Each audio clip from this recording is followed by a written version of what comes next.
বিসমিল্লাহির রহমানির রহিম। আমাদের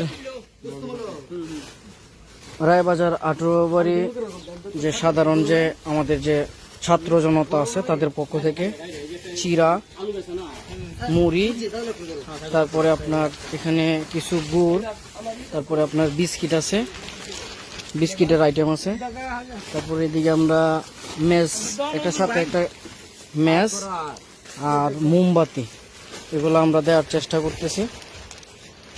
হ্যাঁ, আমাদের এই ভাইগুলা তাদের অক্লান্ত পরিশ্রমে সারাটা দিন যাবত আমরা আসলে এই কর্মযজ্ঞের মধ্যে আছি। তো সবাই যে যা পারেন সবার সাধ্য অনুযায়ী দেশের স্বার্থে কাজ করুন। আসলে দিন শেষে আমরা মানুষ,